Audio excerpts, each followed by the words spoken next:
Então, boa tarde a todos. A ideia desse treinamento é nós falarmos um pouco dos novos padrões de teste, né, baseado em Ethernet. Então, a proposta desse treinamento é hoje ficarmos na parte teórica, onde nós vamos falar um pouco de algumas tecnologias. Então, no nosso caso, nós vamos falar um pouquinho do que as aplicações de teste Ethernet, o porquê testar o Ethernet, quais são os padrões, como a Y1564, a RFC 2544, MEF 23.1 e outros testes também de transparência e de burst. E vamos falar também na parte de um teste relativamente novo, que é um teste de TCP, bastante importante na ativação também, né? Então, a ideia é passar toda essa parte hoje e amanhã, né, ou seja, no dia seguinte, fazermos só a parte prática. Então, utilizar o equipamento, como é que testa, como é que gera, baseado dentro do que nós aprendemos hoje. Bem, comentando um pouco das aplicações de teste hoje, cada vez mais existe a necessidade de se obter um equipamento que faça tudo, né? Ou seja, ou boa parte das necessidades. Então, cada área tem sua aplicação e tem sua necessidade. Então, a gente vê, por exemplo, o pessoal de ativação de serviço, que tem o quê? Que assegurar que a conectividade da rede esteja bem, que a experiência do usuário esteja ok, né? Que tem uma ferramenta que possa automatizar o trabalho de forma a ativar mais circuitos e, óbvio, conseguir testar na primeira vez, para que não precise gerar um retrabalho ou um reteste. Pessoal de operações, mesma coisa, né? Mesmo pensamento, mesma filosofia, no entanto, com possibilidades de isolação de falha, porque é onde muitas vezes o pessoal precisa ter essa capacidade de ter um instrumento que consiga isolar falhas, de verificar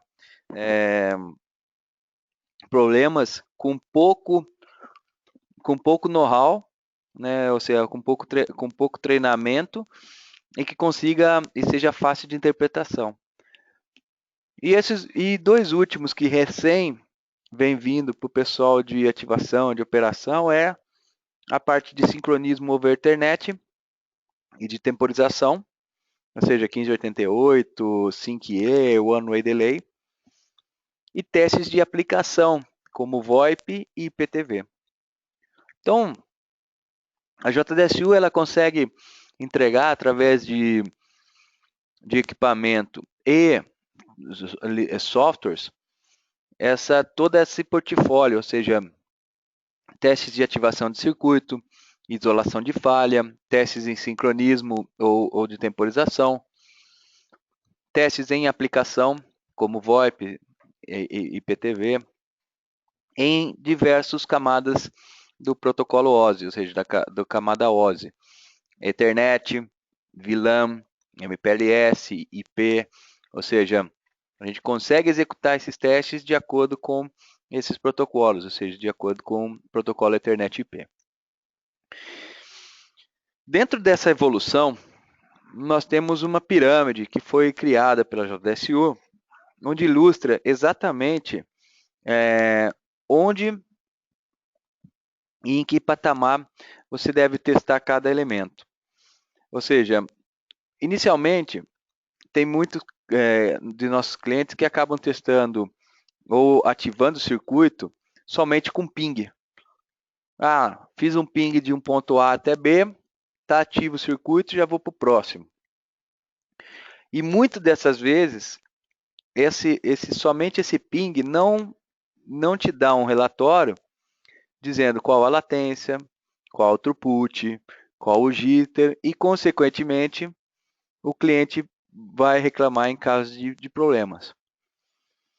E dentro desse vermelho também, dessa base vermelha, existe um teste que foi feito há muito tempo atrás, não há muito tempo atrás, mas o pessoal culturalmente adotou, principalmente um pessoal TDM, de redes determinísticas, que era o teste de taxa de erro de bit, o BER. Que é, vou testar um equipamento, faço um teste de BER, 24 horas. É interessante? Ele é interessante, porque aí a gente verifica que o teste de BER vai te dar eventuais taxas de erro. No entanto, o teste de BER ele não vai te dar problemas como, por exemplo, latência. Quanto que está me dando de latência? Quanto que está me dando de jitter? Ou, eu tive uma taxa de erro, mas ao mesmo tempo ele foi corrigido pelo protocolo Ethernet, pelo CRC. E, consequentemente, eu fiz essa correção, já não me gerou uma taxa de erro. Ele corrigiu através de algoritmos onde consiga corrigir, um FCS ou algo desse tipo. Então, por mais que você tenha testado o BER, ele não é uma ferramenta, ele não é uma medição que você possa dizer, ok, medir BER em Ethernet.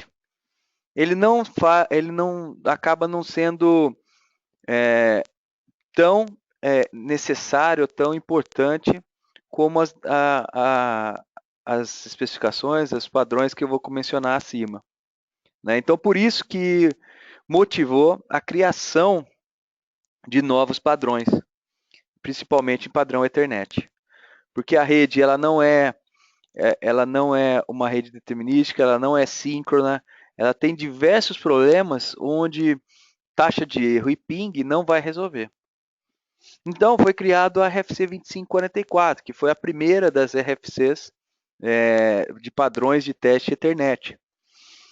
Onde ela foi criada em 99, a gente vai ver com mais detalhes, e ela valida fluxos únicos, medindo alguns KPIs, ou seja, indicadores chaves, como throughput, latência, jitter, perda de pacote. E além disso, a gente verifica que ela consegue testar diferentes tamanhos de pacote. Então, essa é mais ou menos a especificação da RFC 2544. Foi criada uma outra recentemente, que é a Y1564, ou seja, cerca de 3, 4 anos atrás, onde o conceito de teste entre a RFC 2554 e a Y1564 mudou um pouco. Por quê? Porque a RFC ela testava tamanhos distintos de pacote, ou seja, serviço por serviço. Já a Y1564, a ideia dela é testar múltiplos serviços, de modo a ver o que vai ocorrer na rede quando eu gero, por exemplo, um serviço de voz, vídeo, dados, tudo ao mesmo tempo num enlace para se testar. Se vai priorizar, se não vai, se vai descartar mais voz, se não vai. Ou seja, eu consigo ter uma ideia do que está ocorrendo na rede em termos de serviço. Outro ponto importante é, além dos testes de camada 2, que a gente chama do nível de dados, a gente tem o que a gente chama de nível de controle, que é você medir, por exemplo, nesse enlace, se realmente esse enlace ele é transparente, por exemplo, para um cliente que contrata um LAN-to-LAN, um ponto a ponto. Ou seja, você consegue verificar nessa funcionalidade que a gente chama de transparência em camada 2, ou seja, JProof, a gente consegue medir quais são os... Oi?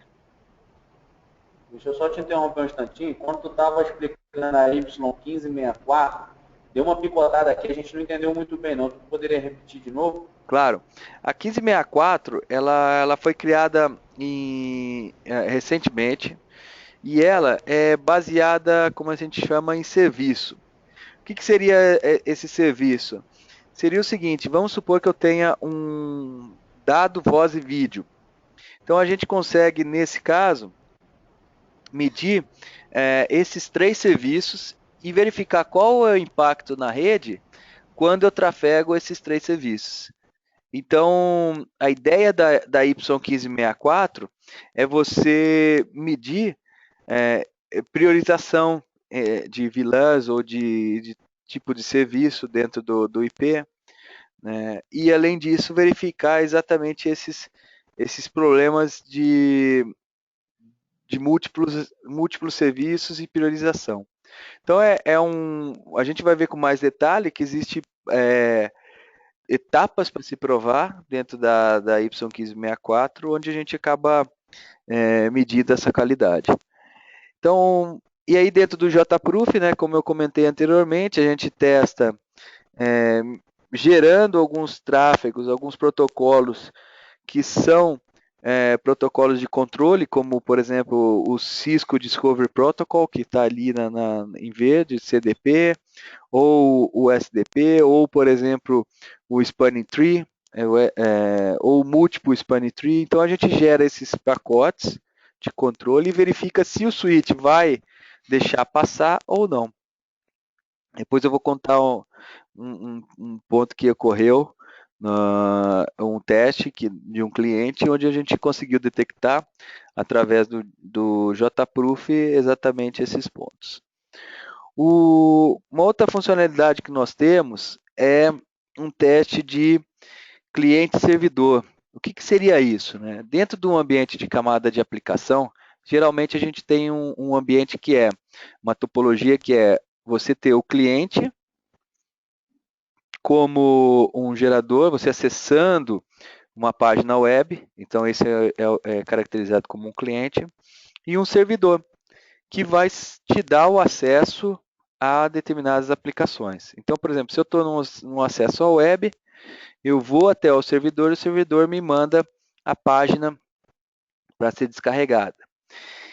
Isso é um ponto que geralmente dentro dos testes de RFC e 1564 não se testava. No entanto, os clientes acabavam reclamando que a banda não chegava, que tinha problema de banda contratada, e a RFC 6349 ela veio exatamente para testar esse ambiente, quando o cliente, apesar de testar a RFC, continua reclamando que não chega a banda suficiente para contratada. Então é o que a gente chama de True Speed, é um teste de TCP, ou seja, teste de camada 4 até 7, onde você testa a aplicação do cliente. Você vê o que o cliente está sentindo. Então, esse é bem interessante, né, dentro das metodologias de teste.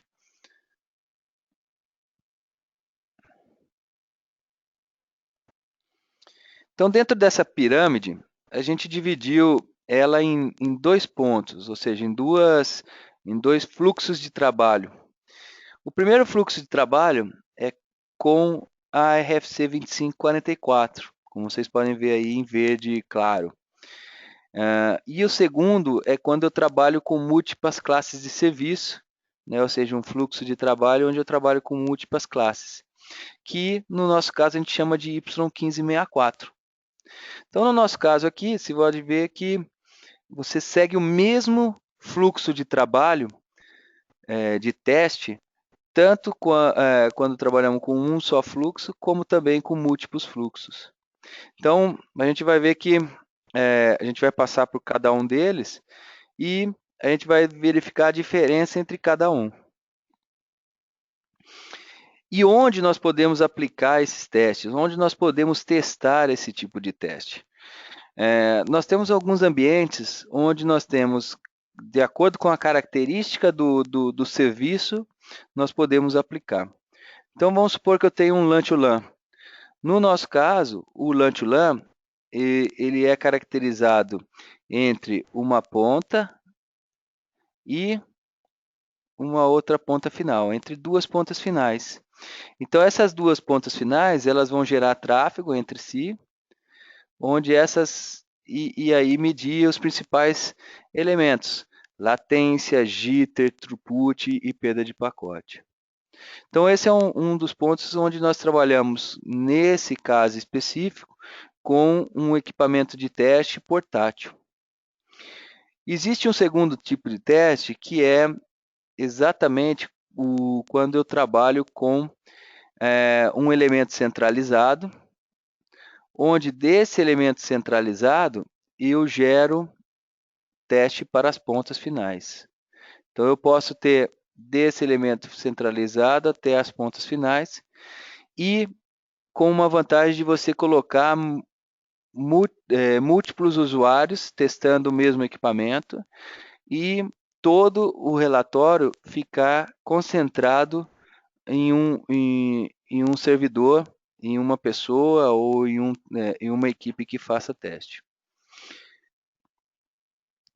Isso para ativações de serviço, né, de clientes ou até mesmo verificação de problemas em clientes. Outro que é muito parecido seria com ao invés de um portátil, a gente tem uma SFP que tem a capacidade de fechar loopback. Então, através de um elemento centralizado ou de um portátil, eu consigo gerar um teste de loopback, fechando na SFP e, consequentemente, testando tráfego de acordo com as normas que nós vamos mencionar posteriormente. Então, essas seriam algumas das aplicações Ethernet onde nós podemos utilizar os equipamentos da JTSU. E por que testamos a Ethernet? Ou seja, por que hoje em dia é importante testar, né, o Ethernet? Porque não tem jeito, né? Cada vez mais a rede ela está se tornando Ethernet. Ou seja, os provedores de serviço estão ofertando serviços baseados em Ethernet IP. Os provedores entre o backhaul estão ofertando IP, não mais rede TDM. Ou seja, os serviços hoje móveis, principalmente 4G, são entregues de agora em Ethernet, IP. Então, ou seja, não tem como escapar, não tem como fugir do mundo Ethernet. Então, não tem volta. Né? Aquilo que eu até brinco, quem não gosta vai ter que tratar de gostar. Né? Ou seja, não tem como esse mundo voltar atrás, exatamente porque cada vez mais o Ethernet vem sendo utilizado por acesso e consequentemente, vem barateando o preço e vem sendo difundido. Traz-se algumas soluções, no entanto, também vêm-se alguns problemas. Né? Então, a JSU fez, há um tempo atrás, uma pesquisa, onde 45% dos testes falham na primeira vez. Ou seja, você vai instalar um circuito Ethernet, você tem praticamente 50% de chance desse circuito dar errado. E desses 50%, alguns dos problemas chaves, ou seja, alguns dos principais problemas desses 50%, é o quê? A autonegociação é listado como um dos principais problemas que ocorrem. Ou seja, a autonegociação ela é configurada incorretamente, você tem problemas, principalmente de colisão, você tem problema de perda de pacote, né, de taxa de erro. Então, ou seja, a autonegociação é um dos principais problemas. Verificação do tipo de quadro, se um é DIGS, que é o Ethernet 2 ou 802.3. O cara vai para testar um 100 mega e está configurado 10 mega. O cara errou uma vírgula, um zero. Então, ou seja, erros também que podem estar correndo. Problemas no VLAN. Então, se você configura, o cara vai com uma VLAN 100 e está configurado 102. Então, são problemas que pode ocorrer durante uma ativação de circuito Ethernet. E se você faz um ping ou você faz uma taxa de erro, muitas vezes você não pega esses tipos de problema. Né? Então, uma das recomendações que a JDSU tem é uma ferramenta que chama JQuickCheck, onde essa JQuickCheck ela vem com os equipamentos, ou seja, com os MTS 5800, 6000, 8000, que é toda a família MTS, e o objetivo dela é testar principalmente problemas de interface. Então ele vai verificar o quê? se a porta está up ou se está down, se ela está configurada com autonegociação e em que taxa foi autonegociada, qual é o loop, se esse loop está ativo, então se é um loop físico, ou um loop lógico, ou um equipamento da JTSU. E, além disso, de quebra, ele faz um pré-teste, indicando, olha, não adianta você fazer um teste de 100 mega, porque está passando 10. Então, ele já faz um pré-teste identificando que o circuito está ativo e que vai chegar próximo ao que você espera ou não. Né? Então, é um tipo de teste que a gente chama de J-Quick Check. É um teste que vem com os instrumentais, principalmente é um teste que ele está incorporado nas RFCs 2544 e 1564, e também externo, ou seja, ele tem uma ferramenta externa, um software que também faz esse mesmo teste, que chama J-Quick Check, externo que eu digo, não embutido na RFC, dentro do instrumental, que também não tem custo. Então essa é o que a gente recomenda assim como uma primeira etapa do trabalho da ativação, né? Que é além das medições de potência ótica, diagnóstico do cabo, verificação se a fibra está limpa, se está bem conectado, a potência da mesma, eu verifico o J-Quick Check, que é verificar se o link está ativo, se o loop está up, se consegue fazer algum teste de camada 3, né? E uma vez que fez, aí nós vamos executar as principais normas, que são os padrões de teste, né? Então, uma vez feito isso, a gente tem os padrões de teste que a gente vai explicar aí com detalhes cada um deles. O primeiro padrão de teste que nós temos é o que nós chamamos de RFC 2544. Vamos dar um exemplo típico. Vamos supor que eu tenha uma estrada, onde dessa estrada eu quero medir qual que vai ser o impacto, ou seja, quanto que vai levar o atraso, ou, por exemplo, quanto que o pedágio ele vai processar de motos trafegando a 100 km por hora. Quanto que vai me gerar, por exemplo, de fila nos pedágios. Idem para o carro. Então, eu vou fazer um teste, depois eu tiro as motos, coloco o carro e vejo qual o impacto do pedágio no processamento da praça de pedágio quando passa carro. Depois eu faço com moto. Então é o que a RFC ela faz. Ela fala assim, ó, eu quero que você teste a capacidade máxima do enlace com tamanho de 64, que é o mínimo, e aí vai aumentando de 64 para 128 bytes, para 256 bytes, até 1518, que é o padrão Ethernet. E o que caracteriza isso? Ou seja, por que ele testa 64 bytes? Porque quando a gente testa 64 bytes, ou até mais ou menos uns 128 bytes, a gente está caracterizando um serviço de voz. Se a gente coloca um 512, a gente está caracterizando um serviço de dados, de sinalização. E se a gente coloca um tamanho grande de pacote, a gente está caracterizando um serviço de vídeo. Fazendo analogia no teste da estrada. Na praça de pedágio, só vai passar moto na praça de pedágio? No nosso caso, não, né? Geralmente, o que vai passar? Vai passar carro, moto, caminhão, picapezinha, van, ou seja, vários tamanhos de pacote, diferentes tamanhos de pacote. Então, a RFC ela é deficitária exatamente nisso, porque você não testa o serviço, ou seja, você não testa um serviço de dados, de voz e de vídeo juntos, você testa eles separados.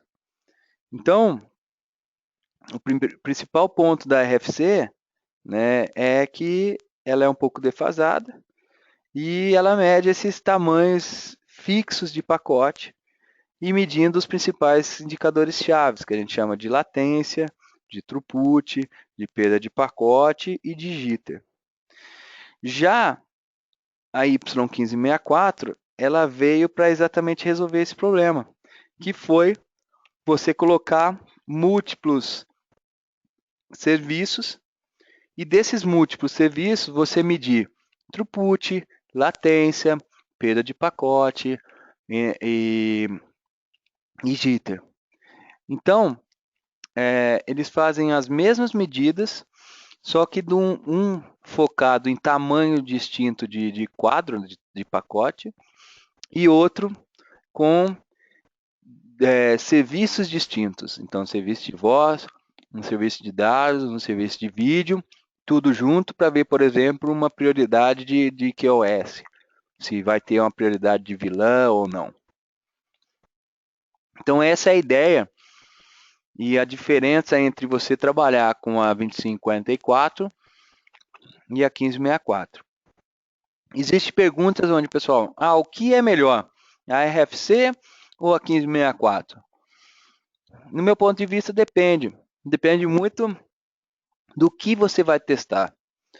Então, se você, por exemplo, eu quero homologar o meu equipamento, que eu quero estressar ele ao máximo para ver se vai passar os pacotes diferentes. Então, eu faço uma RFC. Mas eu gostaria, ao mesmo tempo também, jogar 3, 4 fluxos e ver se ele vai fazer priorização. Aí, encaixa a Y1564. Então, dependendo do perfil e do tipo de teste que você quer fazer, você pode ou fazer a 2544 ou então fazer a 1564. Adicionalmente, nós temos a RFC 6349, onde, uma vez que você testa esses dois padrões, ou um deles, e você entrega o serviço, é importante que você meça a experiência do usuário, ou seja, o nosso famoso QoE, que é o Quality of Experience, ou seja, a experiência do usuário, o que o usuário vai ver, o que ele vai sentir quando ele acessar a internet. Então, com isso, a gente tem o que a gente chama de 6349, que é um teste onde você simula o cliente-servidor e você não mede mais throughput, latência, jitter, perda de pacote em camada 2 e 3. Mas sim, você mede, além de alguns parâmetros que eu citei anteriormente, tamanho de janela do TCP, tamanho do buffer, se o equipamento está fazendo uma policing ou shaping, o que seria? Você bloquear, fazer um dimensionamento de banda baseado em policing ou baseado em shaping. Então, como recomendação, testar a RFC ou 1564 ou as duas, e depois se testar a 6349, complementando assim os testes em camada 2 e 3, e incluindo os testes de camada 4 a 7. Então, essas são as evoluções de teste que nós temos, né, dentro dos padrões aí Ethernet. Tudo bem? Alguma dúvida até aqui? Com relação à RFC 2544, sim?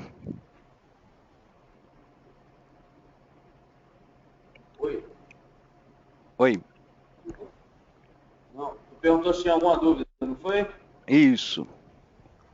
Pronto, assim, a princípio não, mas aproveitando a deixa, é o seguinte, tu falou dessa RFC 2544 aqui, eu acredito que é o que o pessoal basicamente faz aqui para poder entregar os serviços para o cliente, certo? Correto. O que acontece?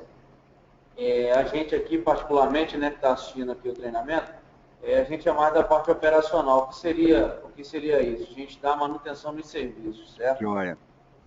Como você mesmo falou lá, 50% de ter os problemas com o entrega de serviços, protocolo Ethernet, o que acontece? Esses tipos de padrões, o pessoal, acredito pelos problemas que nós enfrentamos aqui, que eles não aplicam esses tipos de testes, certo? Basicamente, eles, se aplica esse teste aí dessa RFC 2544, que ele mede o nível básico, né? Pode-se dizer assim, correto, Fábio? Isso aí. Beleza, No beleza. nosso caso, o que acontece também? Existe planos em algumas operadoras, inclusive, inclusive a Embratel, é de substituir aos poucos a RFC 2544 pela a Y1564. E por que isso? Porque você tem alguns ganhos, principalmente do algoritmo, que a 1564 era mais rápida, e porque ela se aplica mais, ela fica mais próxima à realidade do dia a dia, que ela está baseada em serviço e não baseada em tamanho de pacote. Então, por isso que cada vez mais a Y1564 ela vem sendo utilizada. No entanto, existe um problema, não um problema, mas é uma mudança de paradigma, onde muitas vezes você tem que ir criando esses testes dia a dia, vocês vendo a vantagem de se testar a Y1564 e, consequentemente, substituindo por ela num futuro, né, comparativamente com a RFC 2544. Então, a RFC 2544 ela é bem interessante, porque apesar dela ter sido antiga, foi criada em 99, ela consegue medir o throughput, consegue medir latência, o frame loss, o back-to-back. Ele consegue medir esses problemas. No entanto, de uma forma um pouco menos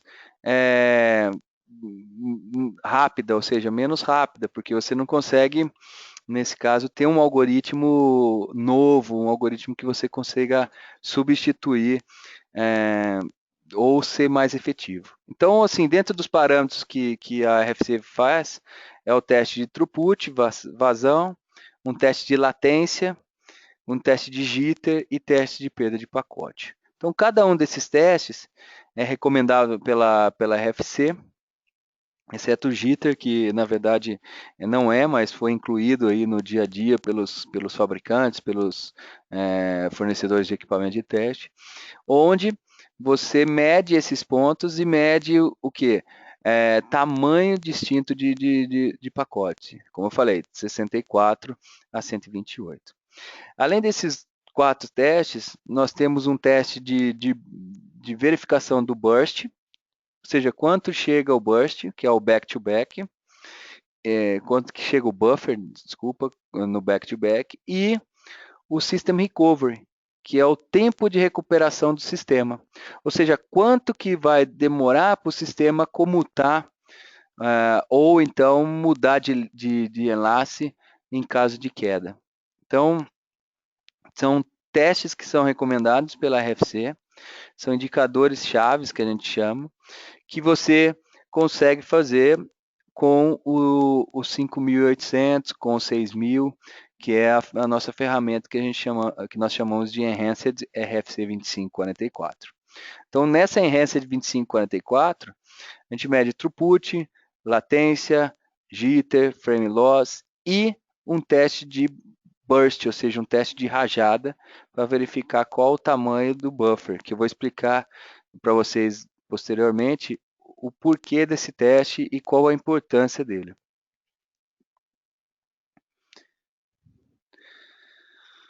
Feito o teste de RFC, a gente tem o segundo teste, né, que poderia ser feito o SUN Complete ou Y1564. E por que SUN? Porque vem do inglês Service Activation Methodology, que é a metodologia de ativação de circuitos de serviço. Então ele foi criado pela MEF, chamado de 10.2.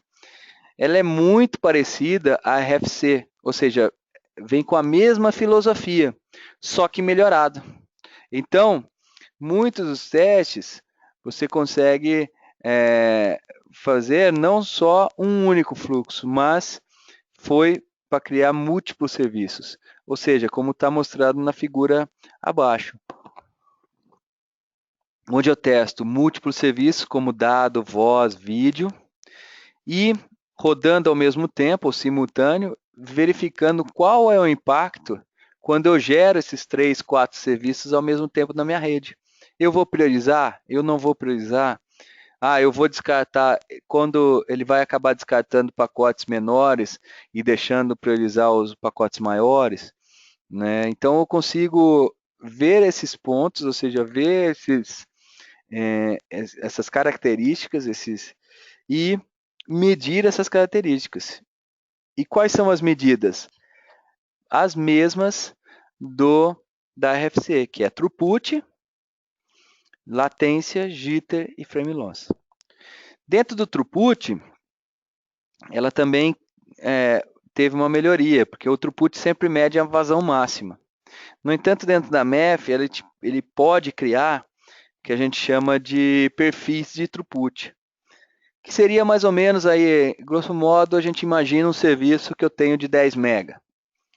Onde esse serviço 10 MB, o que é garantido para a gente? É o que está em contrato, os 20%.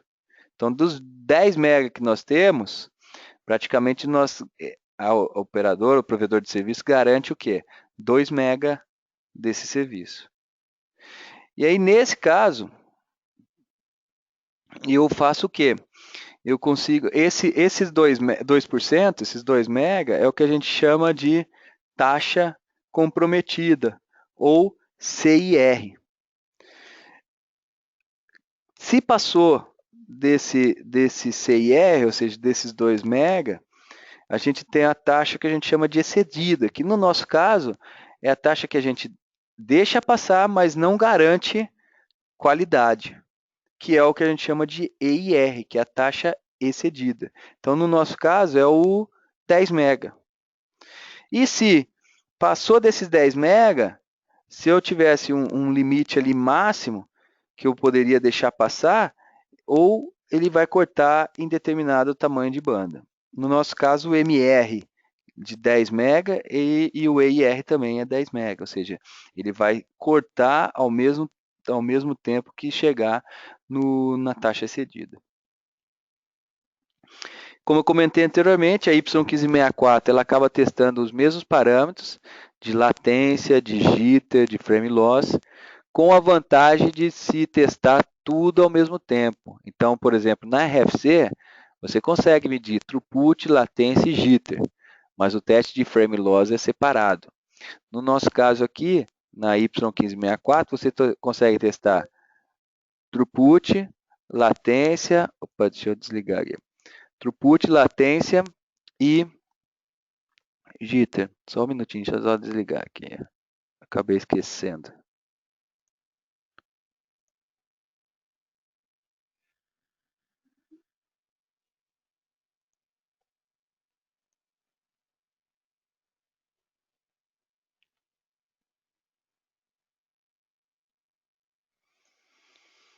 Bem, desculpa, pessoal.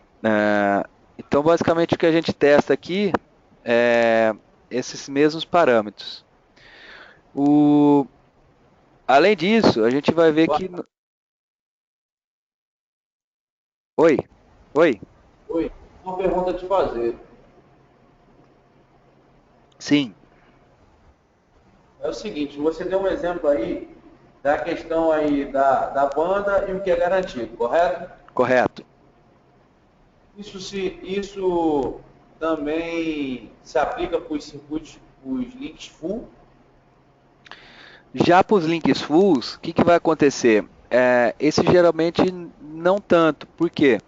Porque geralmente o link full, você tem só a taxa garantida, né? E a taxa excedida e a taxa máxima, ele é igual à taxa garantida. Então, muitas vezes, isso depende da política da companhia, né, da empresa. Pode acontecer da política da empresa falar assim, ó, eu dou uma taxinha extra, a taxa excedida, e não cobro nada, que é difícil, né? Uma vez que o cara contratou de 100 mega, ele vai garantir 100 mega e vai garantir somente 100 mega, não uma taxa excedida, nem uma taxa máxima. Então, como você colocou, geralmente nos tipos de teste, ele acaba testando só a taxa comprometida, que a taxa seria a nossa taxa máxima, né? Então, por isso que a gente vai ver que, é, devido a esse conceito, a gente vai ver que até mesmo isso acaba ajudando nos testes, porque daí diminui ainda mais o tempo de teste usando a Y1564. Porque aqui, o que acontece? Os que a gente tem visto a nível internet, tá? Eles têm sido vendidos tudo full, entendeu? Por isso que eu Uhum. te fiz essa pergunta. Joia. Então, nesse caso, esse conceito de taxa excedida, taxa comprometida, ele fica limitado tudo no mesmo parâmetro, no mesmo valor. Ou seja, a taxa excedida e a taxa máxima, eles são caracterizados tudo no mesmo valor, né?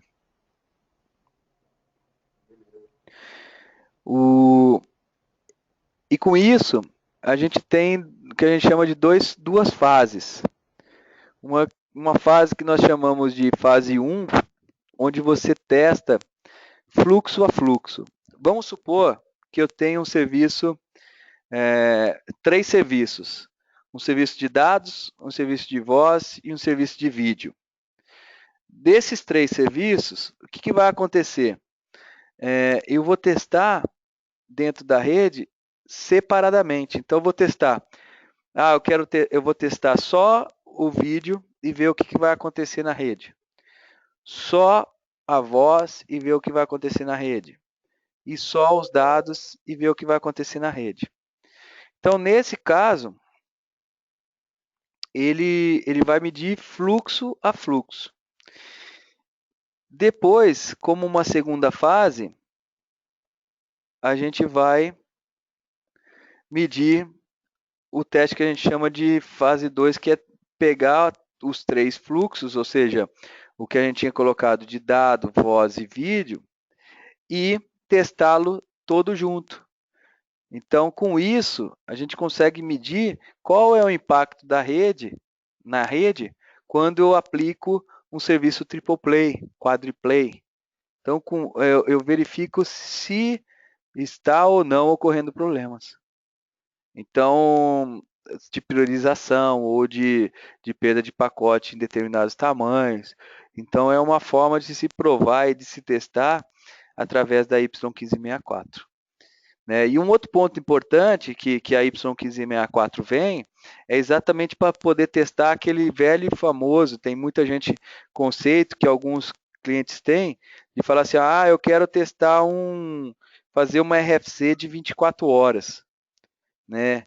Então, muitas vezes, essa RFC 24 horas não existe, porque você não vai conseguir fazer ela de forma constante. Ela vai ficar sempre, ela vai testar um pedaço, depois ela para, reconfigura, testa de novo, para, reconfigura. Então, você sempre vai ter pausas e, consequentemente, você não vai ter assim uma taxa, na média, uma taxa de 100% do valor que você gostaria de chegar. Então, nessa fase 2, você além de testar separadamente esses fluxos, latência, jitter, perda de pacote, você também consegue medir o throughput, né, desse serviço, um modo total. Então, é uma outra vantagem que você tem na famosa Y1564. Então, além, sim. Mais uma pergunta. Nesse caso, essa RFC aí, basicamente podemos resumir que ela seria para você pegar os problemas de aplicação de QoS na rede? É isso aí. Essa é a ideia dessa norma. É você, por exemplo, criar 5 fluxos e você ver, por exemplo, vou gerar diferentes vilãs. E aí eu vou ver, ah, não, essa vilã eu vou dar prioridade maior que essa outra vilã. E aí com isso eu posso gerar os tráfegos e verificar, por exemplo, ah, não, olha, ela tá gerando na recepção lá na outra ponta os mesmos valores que eu estou transmitindo. E na verdade eu tenho que gerar uma qualidade, um QoS melhor, ou seja, diferentes tamanhos de fluxo. Então é exatamente esse o conceito da Y1564. É você colocar ela para se testar QoS, diferentes QoS. E por isso que muitas vezes ou ela é complementar à RFC ou ela pode substituir a RFC.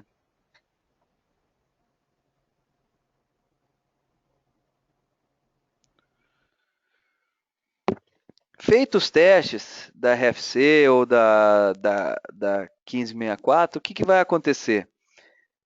Cheguei num valor de 20 milissegundos. Pô, essa latência, ela tá boa ou tá ruim? Ou vamos supor que eu cheguei a 100 milissegundos. Ela tá boa ou tá ruim? Isso muitas vezes vai depender do quê? Do tipo de serviço que eu tenho. Então, a MEF 23.1, ela criou algumas características, onde dessas características ela criou alguns perfis. Então, ela criou, por exemplo, um perfil onde eu tenho o que a gente chama de perfil rede metro, onde essa rede metro, opa, marquei errado aqui,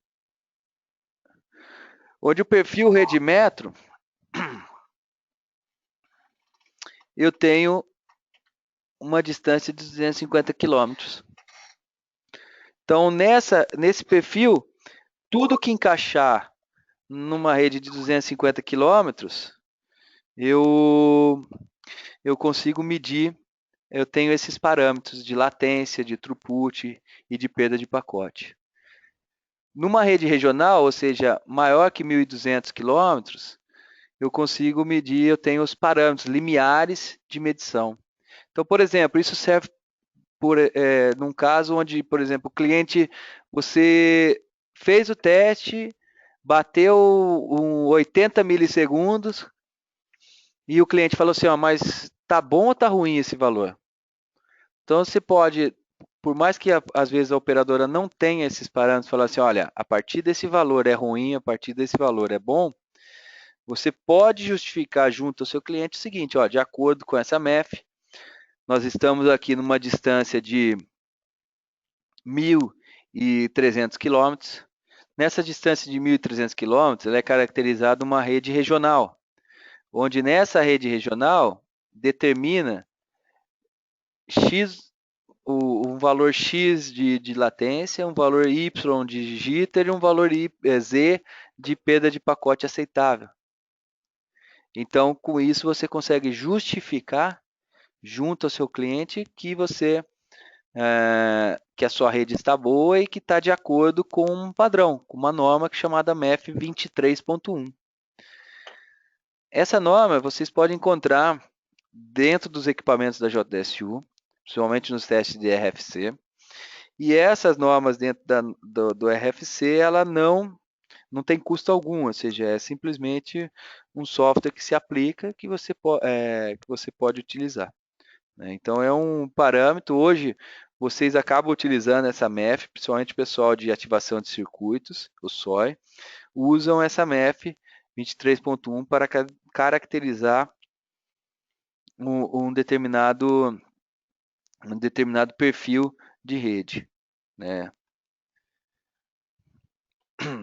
Feito isso, a gente tem, então nós realizamos o teste de Quick Check, que foi verificar se os enlaces estão ok, se está tendo banda, se não, quanto que chegou de banda, se o loop está na outra ponta, se é um JDSU ou não.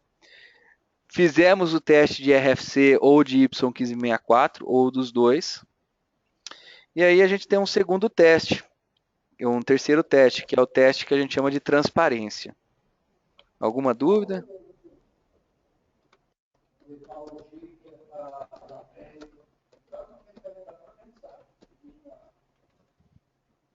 Não? Oi. pergunta aqui. Ah, tá joia. Ou se quiser digitar. Opa, Oi. você falou aí sobre a latência, o jeito, né? Na rede regional, continental, né? Que vai fazendo esses testes. Eu queria perguntar se está ok ou não. Mas esses parâmetros, nós temos valores, padrão de cada rede dessa? Porque na rede regional, acima de 1.200, você falou aí, não é isso? Aí eu vejo quanto é o valor da, por exemplo, a latência, até quanto? Ok. É, a pergunta foi se para cada perfil, né, regional, local, intercontinental, né, se tem valores e quais são os valores. No nosso caso, aí ele tem cada perfil desse, né, como por exemplo a rede metro, a rede de backhaul, cada um tem seu próprio valor. Então, dentro da especificação, ela mostra, por exemplo, na rede metro, que os limites mínimos e máximos, por exemplo, o limite mínimo aceitável de latência fica numa ordem de 40 milissegundos. De jitter, na faixa de 8 milissegundos. E uma perda aceitável de 0,2% de perda de pacote. Já numa rede, por exemplo, regional, ela já vai mudar, se eu não me engano, para a latência para 80 milissegundos. Então ela aumenta a latência para 80 milissegundos numa rede regional, por quê? Porque a distância ela é maior.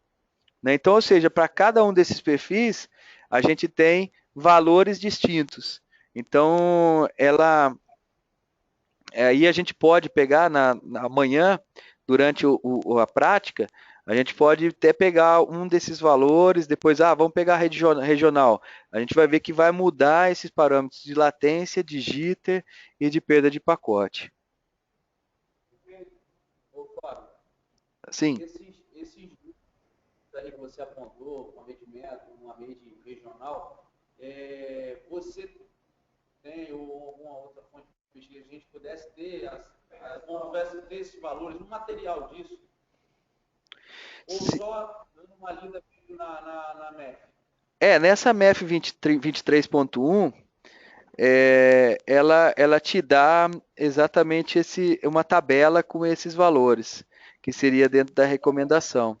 Então, eu acho que dentro desses, talvez eu tenha mais uma tabela, mas essa, se eu não me engano, ela não é da MEF, que marca a parte de disponibilidade, que é um pouco diferente um pouco da parte de ativação de circuitos, mas que também caracteriza alguns valores de latência, de jitter e de perda de pacote. Mas a principal para ativação hoje, que pode ser utilizado como referência, seria a 23.1. Dá para se trabalhar com ela. Aí pegando carona aí, você botou, tem um tópicozinho ali, a MEF 23.1 é importante para a implementação da MEF 22.1. Assim, só fazendo uma analogia, porque no caso você tem essa recomendação, né, que basicamente o treinamento é feito em cima da necessidade da Embratel, correto? Correto.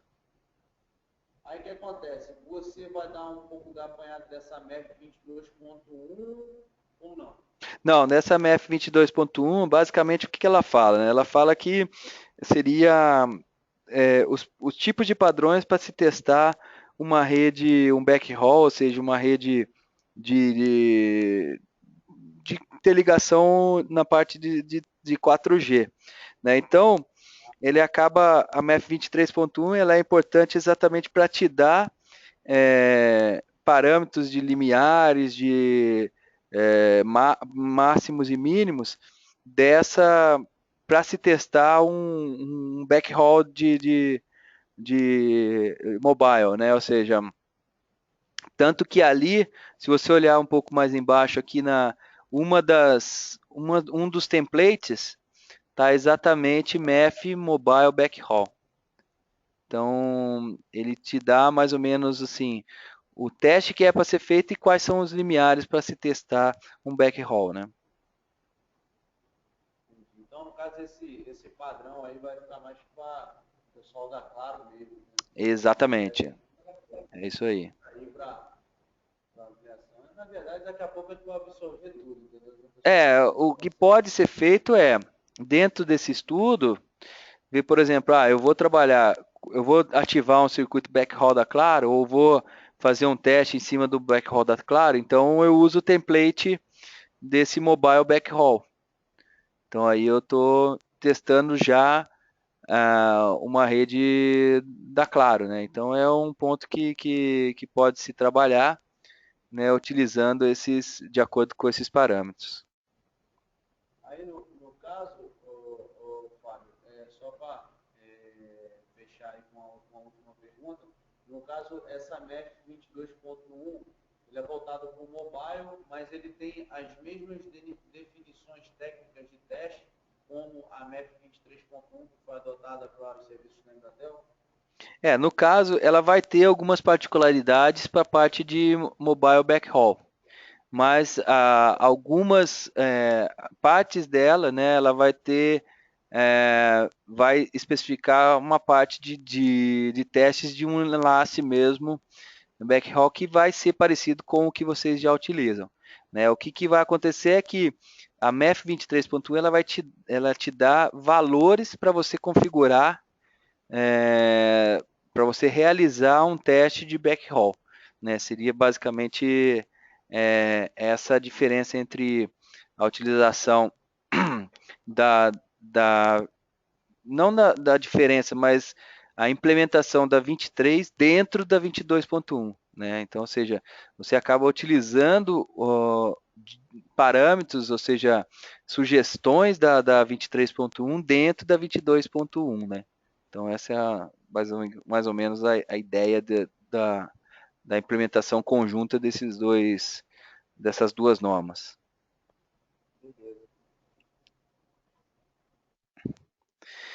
Então, passando um pouco do teste de ativação, a gente tem um teste que ainda está na camada 2, que é um teste que a gente chama de camada de controle. Esse foi um ponto que, por exemplo, a gente fez um teste de um enlace LAN to LAN, ou seja, de um link ponto a ponto, onde geralmente quando se vende esse tipo de serviço, é um serviço que cada vez mais ele tem que ser transparente. Por quê? Porque você vai ter que entregar um serviço LAN to LAN e vai passar qualquer tipo de protocolo. Né? Ou seja, o cara subentende que ele está comprando um fio para interligar, por exemplo, uma matriz e uma filial. Então, você não pode, de hipótese nenhuma, bloquear determinados protocolos ou criar empecilhos para que você não consiga, que o cliente não consiga gerar os protocolos proprietários ou que ele queira gerar. Ele tem que ser totalmente transparente. Então, dentre os protocolos que geralmente a gente tem em camada 2, como Spanning Tree, Rápido Spanning Tree, Múltiplo Spanning Tree, Cisco Discovery Protocol, né, VLAN Trunk, todos esses tipos de protocolo, muitas vezes você tem que testar para ver se o switch vai ou não passar. Né? Então, a gente teve um caso onde nós tínhamos um cliente que tinha sido ativado, feito a RFC 2544, passou a RFC 2544. No entanto, quando ele ia tentar subir um serviço dele, um determinado protocolo, não passava, não conectava. Aí mandava o técnico lá, o técnico trocava o EDD, trocava, fazia RFC, passava, fechava o ticket, quando ele ia tentar subir, nada. Foi aí que o pessoal entrou em contato conosco, né? Onde aí nós fizemos esse teste, que foi, a gente colocou um equipamento na operadora, um segundo equipamento no cliente final e começamos a gerar protocolos de controle. E dentro desses protocolos de controle, nós detectamos que alguns eram descartados pelo switch, ou seja, não passava. E, consequentemente, a gente identificou que o switch limitava determinados protocolos. Aí, quando a primeira ação que foi feita foi o quê? Tirou-se o switch, colocou diretamente na rede SDH, e aí, consequentemente, começou a passar do todo, ou começou a conectar o serviço do cliente. Então, é um tipo de serviço que, apesar de você garantir que está passando banda, mas você não está garantindo que está se conversando, que estão se conversando, ou seja, que o serviço está ou não subindo. Então, é o que a gente chama de JProof, que é um teste que assegura que esses quadros que a gente chama no plano de controle vai passar por toda a rede e que não vai descartar nenhum desses protocolos. Então, garantindo assim que o enlace LAN to LAN ele seja transparente, ou seja, que é a ideia da venda desse tipo de produto. Né? Então, esse é um tipo de teste que, além de ser, eu acabei não colocando como sugestão, mas é um tipo de teste que você pode, que também pode se anexar dentro dos testes de RFC e de 6349. Sim.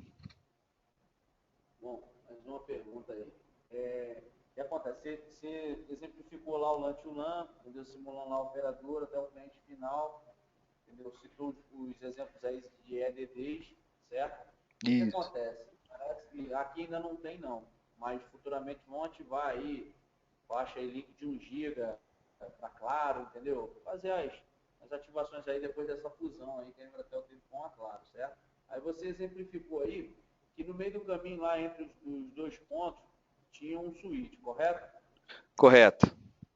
Na verdade, os switches eles estavam entre um em cada lado, eram 2 EDDs.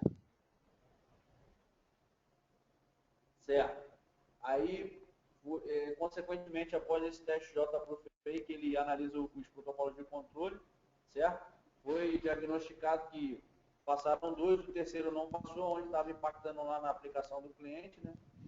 Isso. E na solução final, na solução para o problema, foi fazer uma migração com SDH, correto? Na verdade, assim, o SDH, ele já estava dentro da rede. O que acontecia? O SDH ele estava conectado a esse switch, ao switch metro. E aí o que acontecia? A hora que gerava, um dos EDDs, um dos switches, não deixava passar. Esse aí foi um caso que nós pegamos aí mesmo, na própria Embratel, né? Que foi um caso onde nós colocamos era esse SDH, aí estava com o switch da Datacom, e aí tinha o enlace final, ou seja, o acesso final era da NET, que é mais ou menos o que você estava comentando. Você vai ter uma interconexão entre vocês e a Claro também. Então, nesse nosso caso, o que aconteceu? Quando a gente gerava da NET para Embratel ou da Embratel para a NET, bloqueava determinados protocolos. Aí o que o pessoal fez? Tirou o switch do lado da Embratel e colocou diretamente conectado no SDH e idem para o lado NET.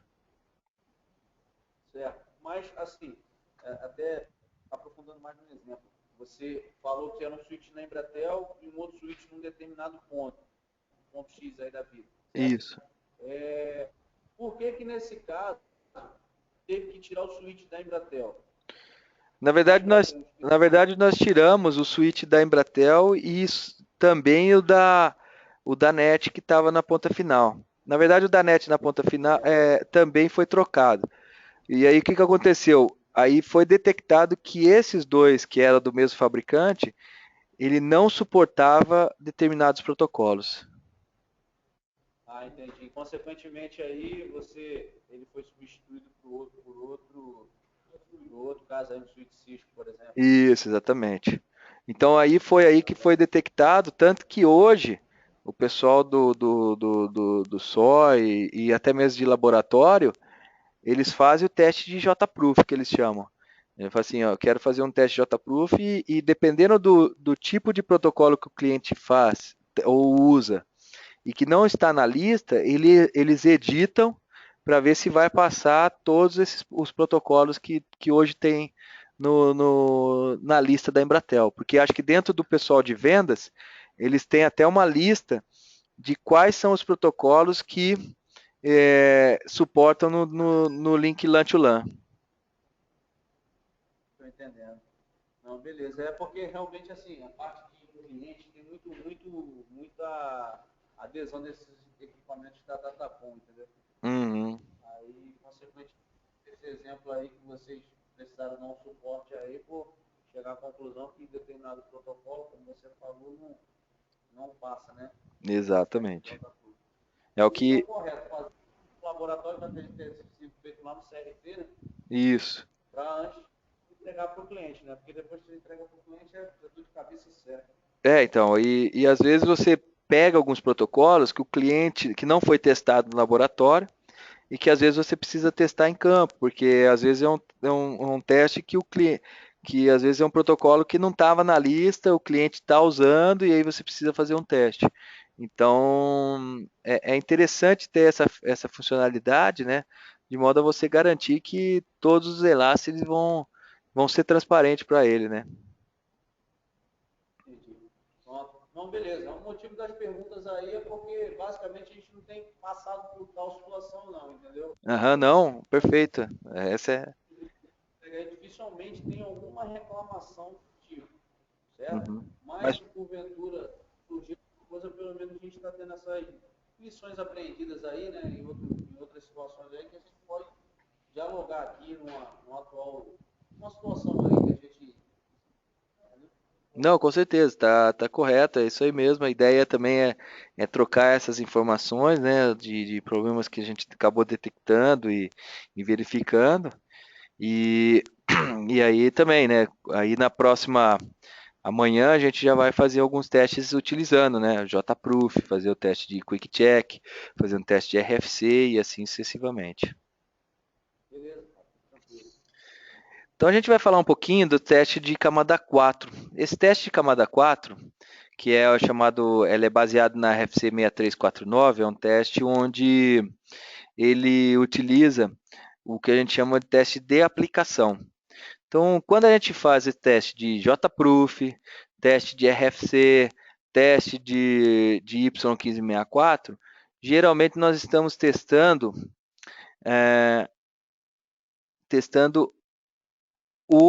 a camada 2 e 3. No entanto, o cliente, muitas vezes, por mais que a gente entregue e garante camada 2 e 3, o cliente ele vai colocar na rede dele, vai testar a camada de aplicação. E se der algum problema, ele vai reclamar para vocês. Né? Então, falando que o enlace não está funcionando. Então, a ideia dessa RFC 6349 é antecipar esse tipo de problema e garantir para o cliente falando, olha, eu testei camada 2 e 3, está passando, ou seja, com a RFC 2544 ou com a Y15, Y1564, e também testei os testes em camada 4, 4 a 7, garantindo assim que se você fizer alguma ligação, algum teste entre de cliente e servidor, o teste já foi aprovado, ele já foi testado. Então a gente simula exatamente esses testes de HTTP, FTP, de YouTube. E quando a gente trabalha em camada 2 e 3, com tráfego constante, a gente está trabalhando com serviços de voz, vídeo. Então a gente consegue com a 6349 inserir mais testes, né, simulando exatamente ambientes que a gente chama de cliente-servidor. Então, um dos pontos que podem acontecer esse tipo de teste, que é um dos motivadores, é, por exemplo, uma rede wireless, onde eu tenho o usuário acessando uma rede internet e aí ele está gerando, bem ou mal, ou recebendo rajadas. E, consequentemente, se esse mobile backhaul ele começa a perder tráfego, começa a pedir retransmissão. A gente vai ver com mais detalhes a funcionalidade do TCP.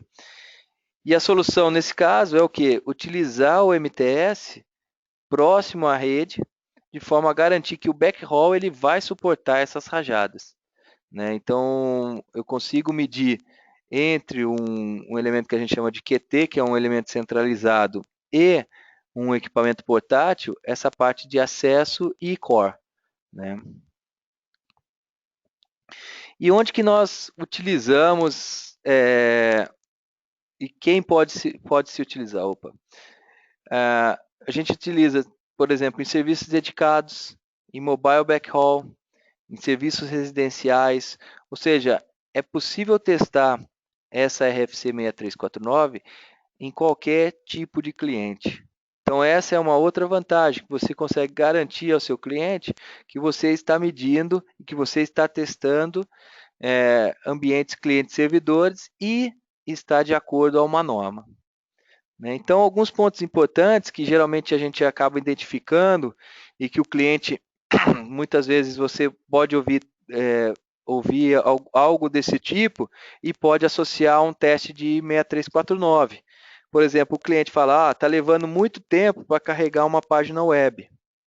Ou o upload e o download está levando horas, dias para fazer, né? Ou a aplicação de vídeo está muito devagar, o resultado é muito ruim quando eu testo com um iPath entre dois laptops. Então, são informações que você pode pegar onde você pode utilizar os equipamentos, os MTS, para se realizar teste. Então, a RFC 6349 ela vem com esse conceito de se testar rajadas, né? Então, uma pergunta aqui, né, que tem um conceito, que é o quê? Para a gente desenhar, por exemplo, como que seria um tráfego de 100 mega constante e um enlace de 1 giga. Como que seria isso, esse desenho? E depois, com o segundo desenho, como seria, por exemplo, um tráfego em rajada em um enlace de 1 giga.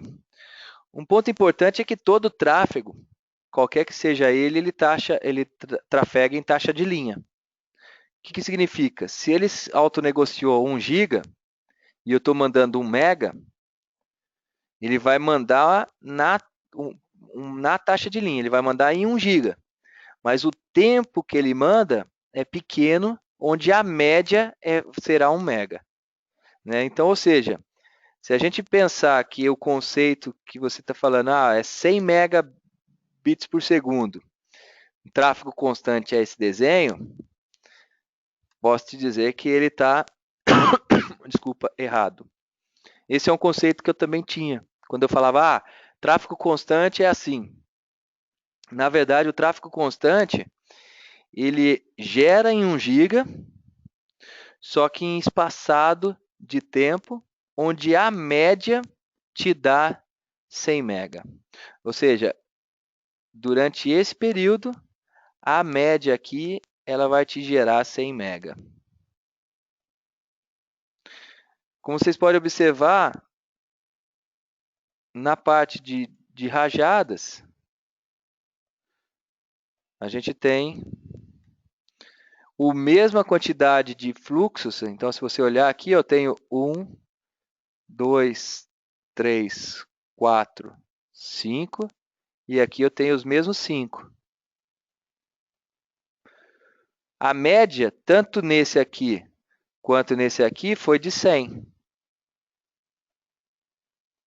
No entanto, esse aqui foi um intervalo pequeno de rajada e esse aqui um intervalo constante. Então, grosso modo, eu posso dizer o seguinte, vamos imaginar que eu tenho 5 bolas. Onde dessas 5 bolas eu jogo uma por uma. Jogo bola 1 para o outro, 3, 4, 5. O goleiro vai pegar tranquilamente 1, 2, 3, 4, 5 bolas. Por quê? Porque eu estou mandando bolas constantes para ele. Então ele vai trabalhar constantemente. Vamos imaginar que eu chego agora, pego as 5 bolas e jogo ao mesmo tempo, ou seja, uma rajada. Pode acontecer do goleiro conseguir pegar 5, como também pode acontecer dele pegar 3 e perder 2 bolas.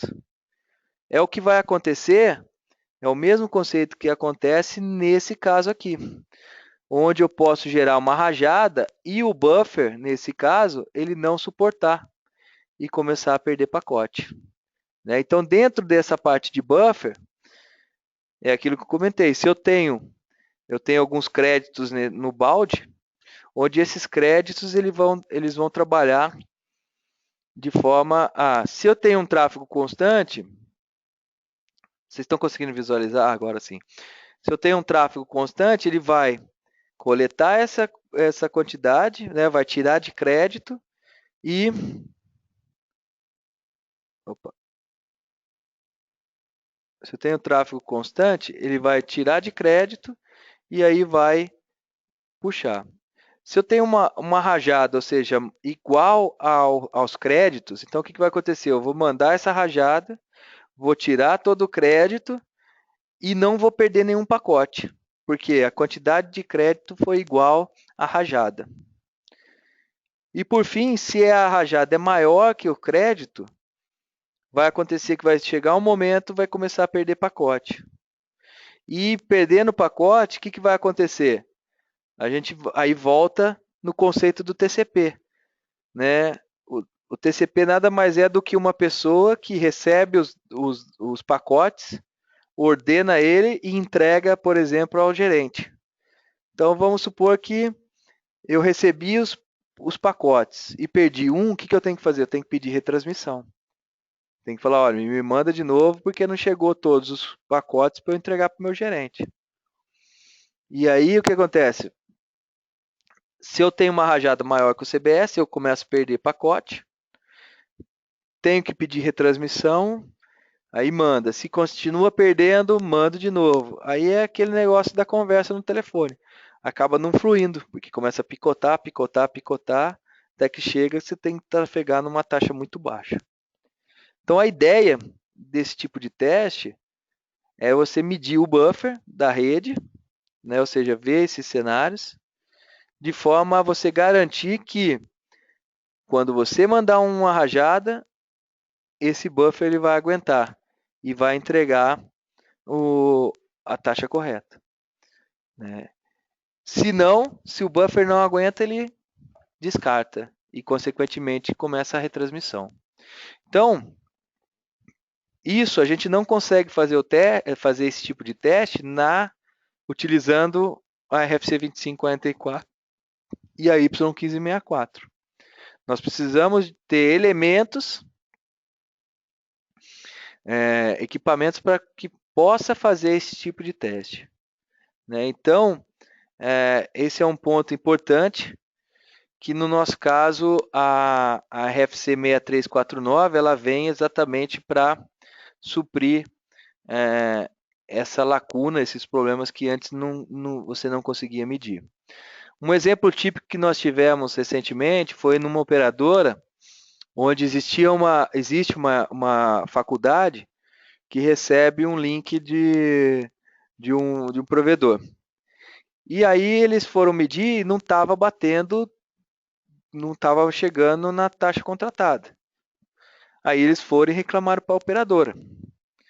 Então aí a operadora ela teve que ir com um equipamento, um MTS. Na verdade eles chamaram a gente, né? Então eles tinham um equipamento centralizado, um QT. E aí com o MTS fomos até o campo. E aí nós fizemos o teste de RFC, perfeito. Passava lá se eu não me engano, era para 10 mega. Passava 10 mega sem problema. No entanto, a hora que a gente gerou um tráfego TCP, ou seja, um ambiente cliente-servidor, nós detectamos que houve problema, que havia problema de shaping. Mas nós vimos que havia problema não na rede da operadora, e sim quando colocava o switch do cliente. Então nós mostramos para o cliente que o problema não era da operadora, e sim era problema do cliente. Então quantas vezes você tem que fazer isso? Né? Então se você vai ativar um circuito, ou vai muitas vezes ter que testar uma RFC, aproveita e testa isso daqui também, porque aí você está garantindo que o tráfego, o throughput, ele vai passar na camada 2, na camada 3 e camada 4 a 7. Com isso você diminui, né, toda vez ter que mandar um técnico para fazer um teste, aí ele vai fazer um teste só de RFC, vai passar, o cliente vai continuar reclamando, vai continuar insatisfeito e, consequentemente, vai muitas vezes até cancelar o serviço. Então, são 5 minutos a mais que você faz o teste, ou seja, você testa o burst e testa também o TCP, onde daí você garante a qualidade de experiência do usuário. Né? Então você consegue medir aí dentro da parte de acesso esses elementos, garantindo assim que o cliente vai trafegar qualquer tipo de aplicação.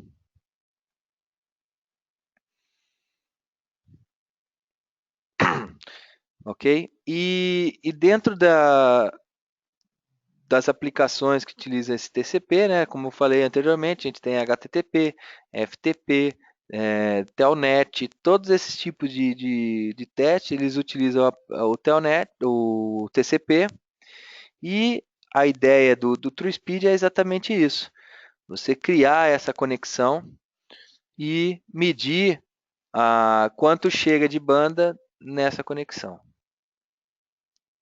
Tudo bem até aqui? Alguma dúvida, pessoal?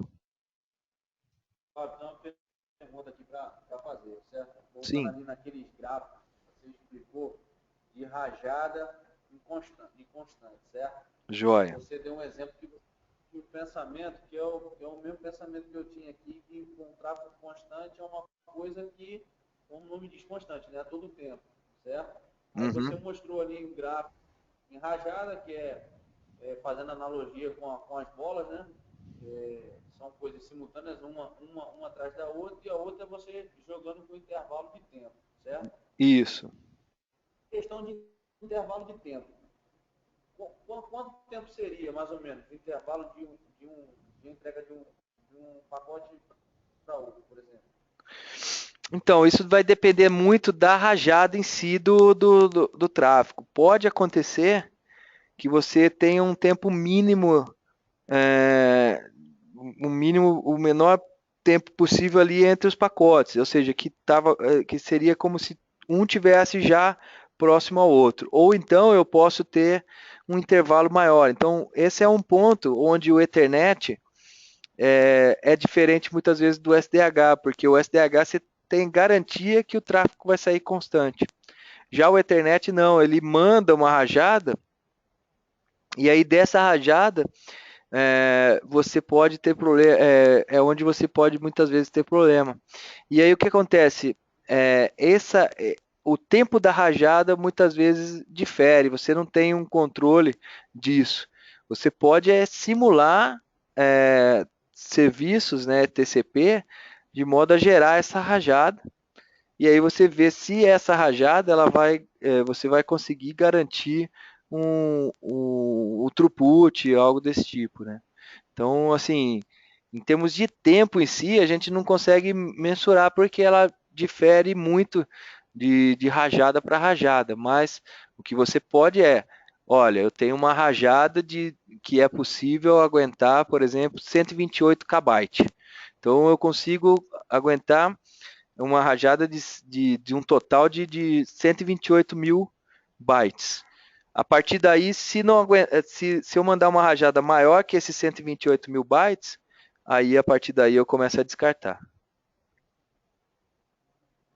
Isso aí, no caso, a gente está, como a figura não está enfatizando aí, no caso do TCP, né? Que tem Isso. fluxo, trabalha com pacote, certo?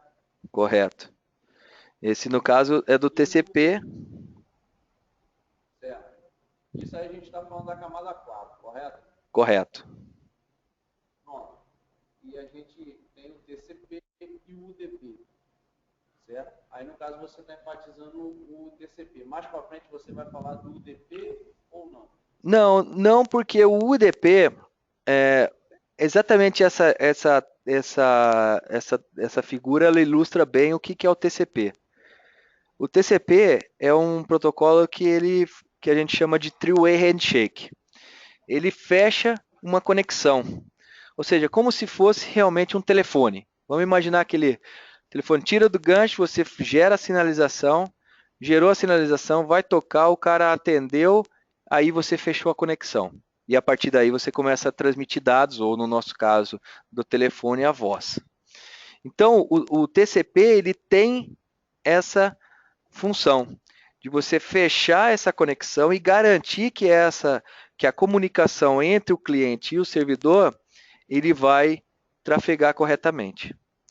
No UDP, muitas vezes ele trafega pacotes, ele encaminha, né, pacotes onde geralmente você não quer ou não necessita ter essa garantia de recebimento.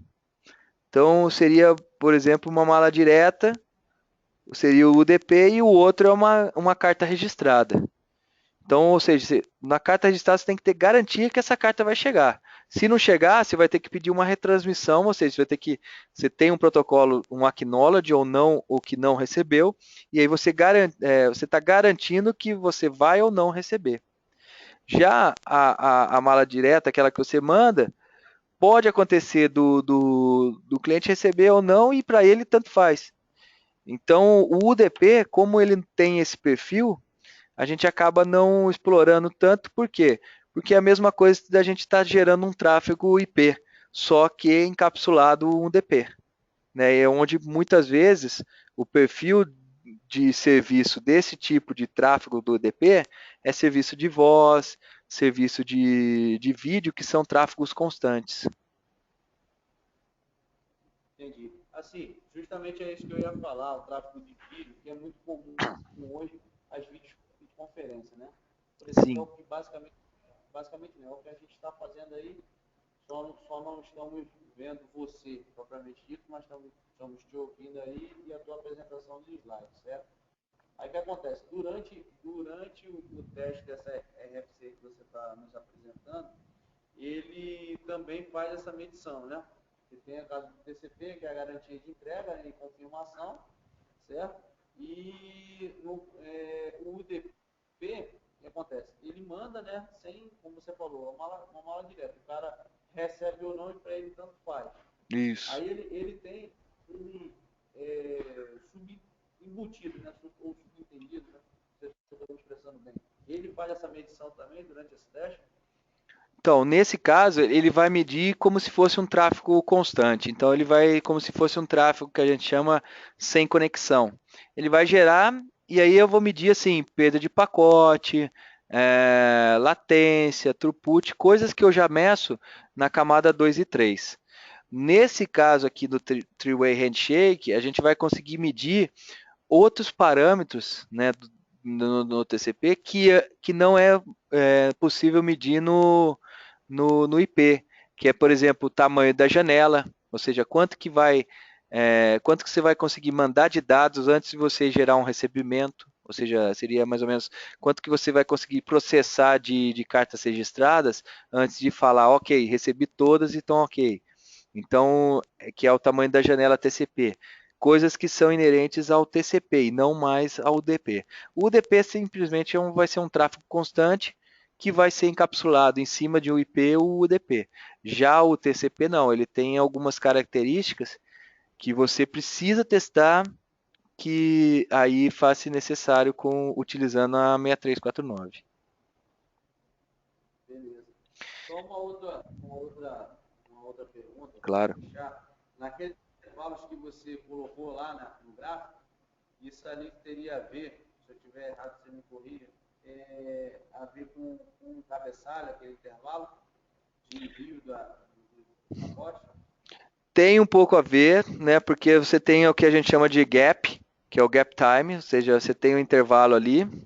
Então ele vai ter esse intervalo e muitas vezes seria como se fosse um período de silêncio, ou seja, um tempo de silêncio que o equipamento ele deixa de transmitir. Então ele fica gerando, né? Seria o nosso gap time, seria partes do cabeçalho Ethernet, ou seja, o tempo que ele fica sem transmitir nada. Então, é mais ou menos, sim, a resposta seria, dentro daquele gap, seria partes do cabeçalho Ethernet, sim.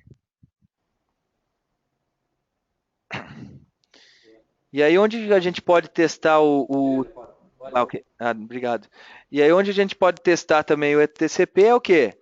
Onde, por exemplo, o cliente, já mandei o técnico N vezes e não resolve o problema de banda. O cliente não aceita ping. Ou eu vou fazer um teste no computador e ele não é confiável. Não tem interface ótica. Né? Já testei a RFC e não chega nunca na banda contratada. Então são problemas que podem acontecer, que vocês podem ouvir, onde vocês podem aplicar o teste de camada 4. Então assim, é um teste simples que vai levar para vocês 3 a 5 minutos, ou até às vezes no máximo 10, onde você garante parâmetros que a RFC não consegue medir, como tamanho do MTU, a latência, o throughput em TCP e o tamanho do buffer. Então, por exemplo, esses tipos de teste, como o primeiro, por exemplo, verificação do MTU, ele serve muitas vezes para quê? Para você verificar que um roteador, algum elemento, ele foi configurado errado o MTU. Consequentemente, ele está fragmentando dentro da camada IP os protocolos. E, consequentemente, ele gera um atraso, um delay na recuperação do mesmo, na reconstrução dos pacotes TCP, né, e de aplicação. Então, é um tipo de teste que na RFC 2544 ou na 1564 não está especificado. Outro teste também é a medição da latência. Ou seja, através da latência a gente consegue verificar qual o tamanho ideal da janela TCP, ou seja, quantos bytes ele vai conseguir receber antes de enviar um acknowledge, de dar um aceite. Então eu consigo fazer essa medição. E, além disso, eu consigo verificar dentro desses testes o que? O throughput, mas não em camada 2 e 3, e sim em camada 4, em camada TCP. Então eu garanto que, olha, o meu throughput para a camada 4 não é menos que o contratado, que seria 100 MB. A gente consegue garantir que a gente consegue ver esses throughputs e, além disso, problemas de buffer e eficiência, ou seja, verificar quantos, quantos equipamentos estão gerando de retransmissão e quantos equipamentos estão gerando um buffer na rede. Então, tudo isso a gente consegue medir utilizando o RFC 6349, que é o teste de TCP. Então, um ponto legal é que você consegue visualizar como se fosse um speed test. Ou seja, ele vai mostrar para você quanto que seria o ideal. Ou seja, o ideal aqui seria 1 GB e está batendo aqui, por exemplo, 600 MB, 550 MB. Né?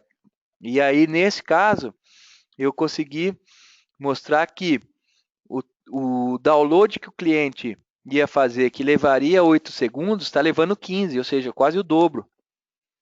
Né? E com isso, a gente consegue ver que está tendo problema de retransmissão, como podem ver ali na parte vermelhinha, está tendo problema de retransmissão. Isso significa que possivelmente o buffer dos equipamentos estejam descartando, eles não estejam segurando e, consequentemente, está tendo aquela retransmissão por ter perda de pacote. Né? Coisa que, quando a gente testa constantemente, passa. Então, é um tipo de problema que você consegue detectar e consegue medir utilizando a 6349. Então, assim, e nós vamos ver que o teste em si é bem simples. Por mais que tenha um conceito atrás dele, o teste é bem simples. Então, com prática, você consegue detectando e verificando e achando problemas no TCP. Então, dentro dessa figura, né, a gente tem os testes, as diferentes características em cada teste. Então, por exemplo, onde eu aplico a RFC 2544? Onde eu aplico a Y1564? Onde eu aplico, por exemplo, a 6349? Então, para cada um, ou posso aplicar isso em todas, né? Como vocês podem ver, a RFC 6349 ela aplica em todas, tanto na Y1564 ou na 2544. E o que você vai caracterizar é, eu vou testar RFC, então é um só fluxo. Vou testar 1564, é um ou mais fluxos, né? Então é onde eu consigo testar. Então, com isso você acaba que eu acho que é o problema no roteador, eu acho que é o problema no EDD, eu acho que o problema é no buffer, ou seja, você consegue detectar e achar o ponto falho, né, através da RFC 6349. Então, uma das vantagens é que você consegue suportar 1 GB 10 nessas interfaces. E o outro ponto também é que o equipamento em si ele testa N redes, né? Então, o MTS, que é o 5800, você consegue englobar ele em vários pontos, né? Desde uma rede, um legado PDH, SDH, até redes novas, como FTTA, OTN, Fiber Channel, Ethernet. Então, todas essas tecnologias você pode utilizar dentro de um único instrumental. Então, essa é a grande vantagem do equipamento, ou seja, é um equipamento que você consegue suportar N tecnologias, N áreas de serviço. Então a gente viu, tinha área de ativação de circuitos, tinha área de troubleshoot, tinha área de sincronismo, tinha área de aplicações, e com isso a gente consegue medir em N tipos de rede e realizando a interoperabilidade. A gente tem dois tipos de modelo, então a gente tem a versão 1, que é o que vocês possuem, e a gente lançou recentemente a versão 2. A diferença básica do versão 1 para o versão 2 é a seguinte. Vamos supor que essa é a versão 1. Não, vamos supor não, ela é a versão 1. No nosso caso aqui eu tenho duas portas de 1 GB. Ou seja, eu tenho duas portas de 1 GB. Tenho também duas portas óticas. Nesse caso, essas duas portas óticas, ela pode ser 1 GB ótico, como também STM1 até STM16 ótico. E tenho uma porta 10 GB. Então, essa seria além disso, toda a parte PDH. Então, essa é a composição do versão 1. No versão 2, basicamente, no versão 2, basicamente o que eu tenho é a mesma estrutura, só que ela é menor, como vocês podem ver, ela é menos gordinha. Ela possui duas portas de 1 GB e na mesma porta ela também é 10 GB. Então eu tenho duas portas de 1 GB e de 10 na mesma interface. Se vocês olharem a outra,